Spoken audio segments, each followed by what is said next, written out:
number of far-right groups ranging from political parties to organized terrorist groups. To give you a broad overview, the party Alternative für Deutschland, AfD, is the most notable example of a mainstream political party represented in the Bundestag. But we also have much smaller Nazi parties or far-right parties, as well as far-right terrorist cells that mostly operate under a principle of leaderless resistance. But also within the police and army, we're seeing an increasing number of organized far-right networks and groups. Finally, I think two more important things are the far-right rock scene in Germany, which is internationally very well networked, as well as the far-right martial arts scene. What we have seen in the last few years is that groups like the Identitarian movement, also known in English as Generation Identity, as well as the anti-Islamic Pegida movement are losing importance. So if I start, first of all, speaking a bit more about the AfD, they have about 35,000 members in Germany. In the 2017 election, they got 12.6% of the vote. There are obviously different wings of the party. I think as a whole, you can definitely say that it is a radical right and right-wing populist party that also has far-right extremist elements within it. The most notable one of this is called Der Flügel, which basically just means the wing. This officially doesn't exist anymore after intelligence services designated them as a far-right organization within the party and started observing them. Under enormous pressure from within the party, they officially dissolved this Flügel, this wing, but obviously there's still many high-ranking members of the party are a member of this. This wing of the party, Der Flügel, has 7,000 members. Within the eastern states of Germany, it makes up about 40% of the party. So it's a very, you have to take it very seriously. Yeah, I think how far right are the AfD? I think the AfD is definitely an attempt to try and present far-right ideas in a much more sort of conservatively acceptable way. You see this through the fact that a number of smaller far-right parties, their support is actually declining as the AfD becomes a much more acceptable sort of place where various different parts of the far-right are organizing themselves. Recently, the long-standing spokesman of the AfD in the Bundestag, Christian Lüth, said on a TV documentary, he was filmed with undercover cameras, that migrants could be gassed and shot. So you see that these far-right extremist positions aren't just some sort of fringe of the society, fringe of the party, but go right to the core of it. But many leading members of the party would not say these things so openly and publicly. Moving on to the smaller parties, we have three notable smaller far-right parties. The NPD, which is the National Party of Germany, which has been around since I think the 50s or 60s.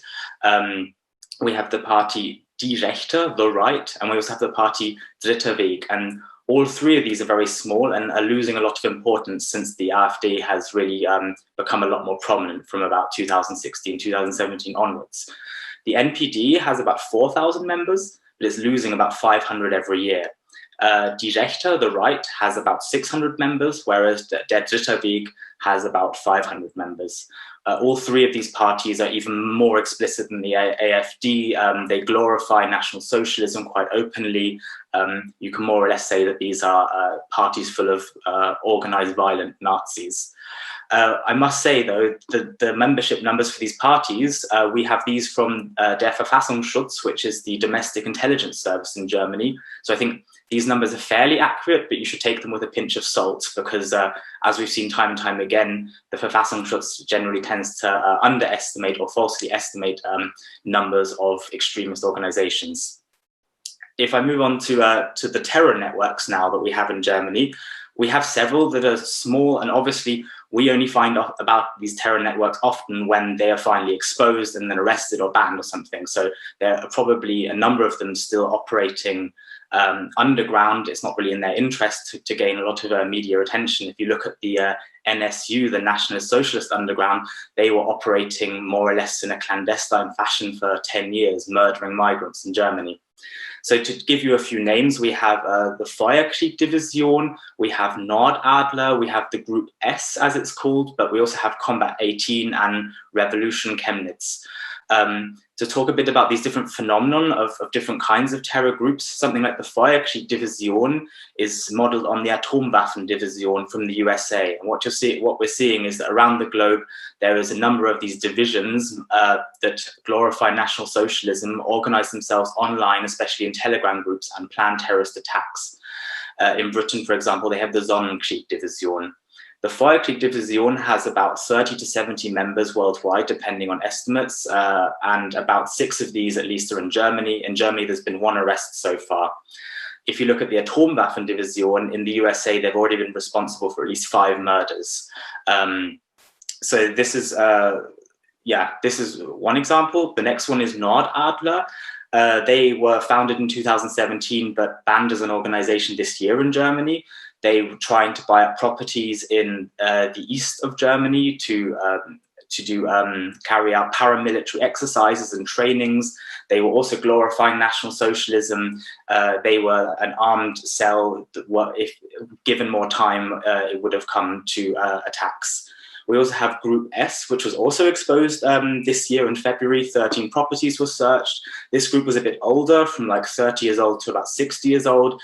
They were your more sort of standard traditional Nazis, glorifying Vikings, denying the Holocaust, things like this. They were also stockpiling weapons, training, planning to attack Muslims in mosques during their prayers, and their chat groups were exposed by domestic intelligence services. Then we have Combat 18, which a lot of you will probably already know. Especially in Germany, a lot of different groups have been unofficially using the term Combat 18 since the 90s. The first official Combat 18 group that got international approval in Germany had existed from 2012, but was banned by the Interior Ministry this year. We're seeing a large overlap between far-right networks and the authorities, especially the security services, within so-called prepper networks. There have already been several, the most notable of which is referred to as the Hannibal Network, where many former and active soldiers and are part of a prepper network where they're preparing for a day X. They're stockpiling weapons, creating lists of perceived political opponents. You can sort of basically say they're creating a shadow army. Also within the police intelligence services, we're seeing several far-right chat groups. Hardly a day goes by in Germany at the moment without the next far-right chat group being exposed within the police. Within the far-right rock scene, I think that this is a very important international crystallization point of the far-right.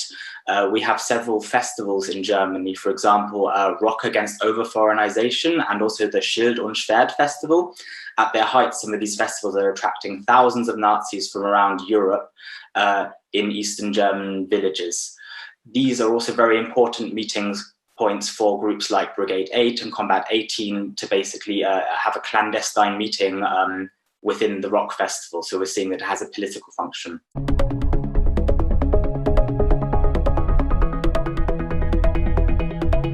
Political legacy of the AfD so far has been on the refugee debate, how they've been able to shift the discourse to push Merkel into the defensive after her very open refugee policy. But I think what we're also seeing with the AfD is the way they've influenced the media landscape, how they've really affected language and managed to turn words like gender, diversity, multiculturalism into dirty words, as it were. We're also seeing an increase on online shitstorms and hate, and this is definitely coming from the far right, but also groups like AfD, armies of trolls, people who feel absolutely outraged at things. There was a recent example called Omagate, Grandmagate, basically, after a children's choir adapted a children's song to basically say that their grandparents are also very unenvironmentally friendly with their consumption habits. This caused a massive shitstorm from the far right online. What we're seeing is that people can be increasingly mobilized for far right topics online.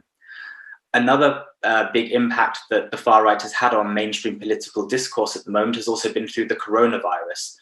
Interestingly, the AfD has not really been able to capitalize on the pandemic so far, but what we are seeing are huge demonstrations of so-called corona skeptics. And here you have sort of esoteric hippie people marching hand in hand with organized violent right-wing extremists.